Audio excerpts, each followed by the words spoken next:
Sounds good. And should we call Right. Nafasha Ramadini? Should we call you Nafasha, or is there another nickname you want us to call you? Just go with my last name. It's gonna be Mora. Mara? Maura. How, Yep. Okay. how about Puan? What should we call you? You can call me Puan. Puan, Yeah. okay. Okay. Sounds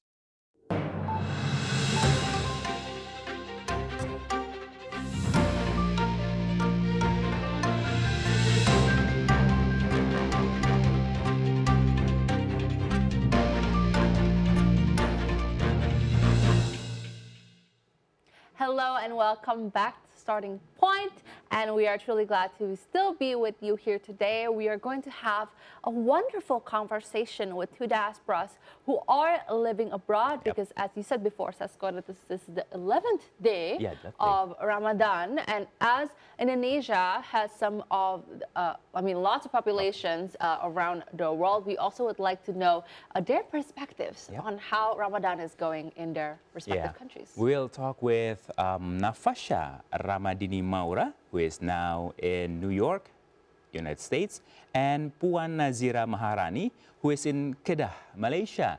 Hello, good morning, ladies. Good morning. Maura and Puan. And Hello, good morning. First of all, before we talk a lot more, I would like to know about both of you, about your background. Let's start with Maura. Like, what are you doing there? What's your background? What is like? okay, thank you very much, first of all, for having me. So my name is again Mora, and currently I'm taking my master's degree at New York University. So I am taking a major in public relations and corporate communications. And this is my second semester here. Okay, thank you, Maura. And Puan, could you please explain us your background? Sure. Hello. Good morning. Well, my name is Puan Nazira Maharani. You can call me Puan. I am from Depok, West Java, and currently I am pursuing my bachelor's degree here in Alor Kedah, Malaysia, with social development as my major. Thank you for having me. Okay, wonderful. Thank you so much, ladies, for joining us here on this beautiful day. And can you tell us a bit more? Is this your first time fasting abroad, away from home in Indonesia? Because you both are far away from Indonesia. Oh, we can start from Maura first. Yeah, it's actually my first time living abroad for a long period of time, and also my very first time being away from home during Ramadan. Previously, like every year, so I live in Depok, and I spent Ramadan with my family, with my parents and my siblings. So this is something that is very new to me. Wow. And Puan, you also share the same way of this is also your first time? So actually, I came to Malaysia in 2022 after the Eid al-Fitri. So this is actually my second Ramadan. So I'm really like familiar with the vibes and the atmosphere here because it's not quite different from Indonesia actually. If I'm not mistaken, Maura and Puan, both of you are from Depok, West Java. Yes, Yeah. correct. Are you guys neighbors somehow? Anyway. I don't think so. So it's good to meet. Just meet each other now. We just meet on air. It's good for both of you. And before we talk Yeah. more, I would like to know the duration of fasting. How long is it for Maura and Puan? How long is the fasting duration? Maura first, maybe. York is not much of a difference compared to in Jakarta and also in Indonesia. So the fasting starts at around 5:45 a.m. and then it ends at around 7 p.m. So it's not that long in terms of duration of the fasting itself. I see. And is it also the same for Puan in your experience? So actually, if we're counting from the subuh prayer to the maghrib prayer, so the subuh is actually like on 6:15 in the morning, and then we have the iftar on 7:30. So the maghrib is around that time, 7:30 p.m. And if we're counting that time, the long the duration is approximately like 13 and a half hours. So actually, maybe that's a little bit more than Indonesia, I think, for the duration. Okay, so the hours are not that different between here in Jakarta, Indonesia. So what I want to know is, have you done all the fasting, this like 11 days, or maybe because of an hour longer there, you didn't done the fasting well? So for me, Alhamdulillah, I performed the Ramadan, the fasting, these 11 days. I'm trying my best to perform the end of the month, but yeah, I'm trying my best to perform the Ramadan, the fasting itself, as best as I can. How about you, Mora? For me, it's also not that much of a challenge because the time difference is not that significant compared to Indonesia. So I'm trying my best also to perform my fasting here.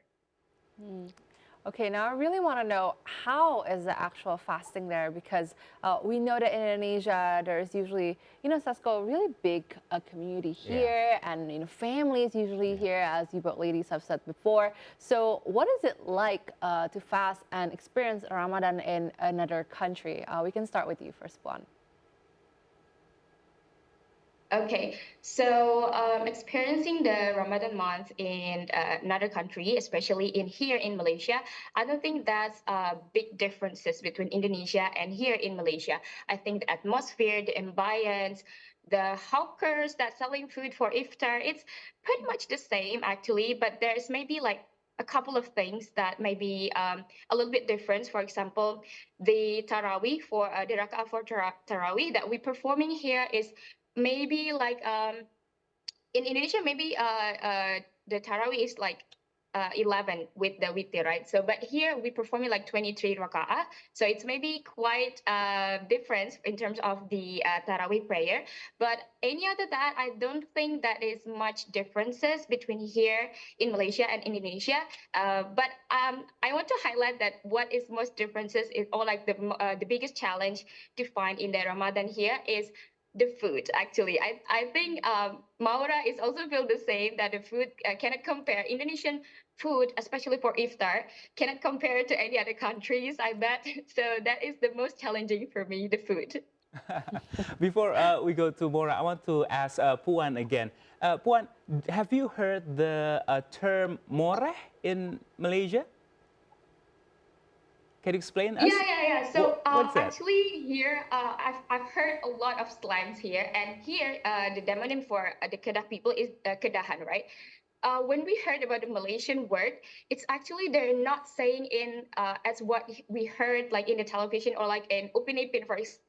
It's actually they're speaking in their own accent, and their accent is so different comparing to the Upin Ipin that we heard all of my lifetime. So when I came here, people said like more or something like that, but not in like more. They say something else with their own accent. So at first I couldn't understand that they say that word because they're saying it so differently with their accent. It's very thick, I might say, and it's like a little bit mixed with the it's like and the pedalist because we are the neighboring state. So yeah, like that.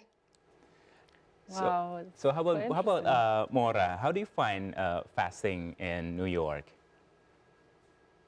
That's actually very different compared to what I experienced in Indonesia and also compared to Puan's experience in Malaysia. In here, it's not that easy to find like street foods and then stalls that usually it's easy to get in Indonesia. In here, it's mostly me cooking or me eating out more of it. So but I am blessed that here in New York, I have this community. The first one is called New York University Islamic Center. So the NYU Islamic Center often held a free iftar and then continued by Maghrib, Isha, and also Tarawih prayer. So that is a very large Muslim community at the campus, and also other students from other universities also often came to NYU Islamic Center. And then another thing to know that I am blessed that I have an Indonesian community at NYU, and we are actually very close to each other. And actually, around this time last week, we also had an iftar, and then we were served many Indonesian cuisine such as rendang, telur balado, ayam goreng, and it feels like home. And we are also able to speak in Indonesian, and that is a very nice touch to it. Oh, that's really lovely because community is really important, and especially having iftar together, Yeah. it really builds up that feeling of home as well. And you said I'm quite curious because you said that you had the opportunity to eat some Indonesian food in these communities. But in general, do you usually cook Indonesian food for sahur and iftar, or more typical American foods in New York? Oh, it actually depends on what it is that I'm craving at the moment. So most of the time I cook, and what I'm cooking is mostly Indonesian food. But other times, like whenever I look for something that's easy to get, it's gonna be like chicken over rice that is sold on the stalls, either around the park or on the way. There's actually a lot of chicken over rice stalls in here. But other than that, probably burgers and also pizzas. That's very easy to get. And So it actually really depends on the day.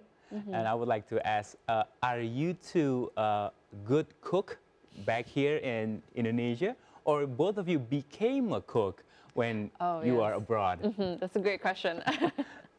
Maybe from Puan.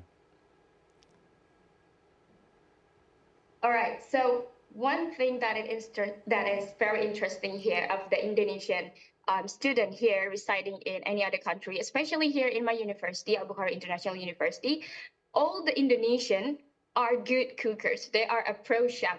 I mean, like they became a good chef because if we're talking about the food and comparing to Malaysian food and any other country's food, I think the spices, the tastiness is like our food, our cuisine is on a whole different level. So I think when we came here, we suddenly became a very pro chef, and a lot of my friends selling Indonesian food for iftar, for example, like cilok, cimol, any kind of seblak that we couldn't find here anywhere. So we are became a very pro and like a professional chef here. Is it this is the wrong time talking about food, but but it's good information. Yes. But I a bit regret my question, but it's a good information. Good to know, though. Good to Yes, know, yeah. for And how now. about you, Mora? Actually, really cooking back in Indonesia, and then but when I came here, like it is very hard to find Indonesian food. Well, there's actually some restaurants who sell Indonesian foods. However, again, just like Puan said, it doesn't compare to what Indonesian food tastes actually like.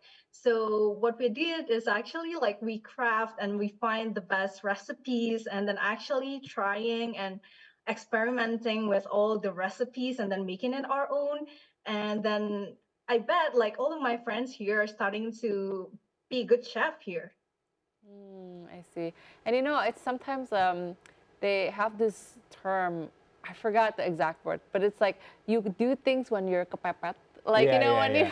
When when yeah, yeah. necessity wise. Necessity wise, that's right. It's like, yeah, you become a really good chef Of when course. you need to be one. Ladies, I'm curious, especially in different countries and two different countries, what are some of the challenges that people usually don't know about experiencing Ramadan there? Would it be, being away from family or language barrier, for Puan, like, they mostly speak Melayu, and in New York, it's mostly English. Like, and how do you deal with those challenges? And we can start with Maura first.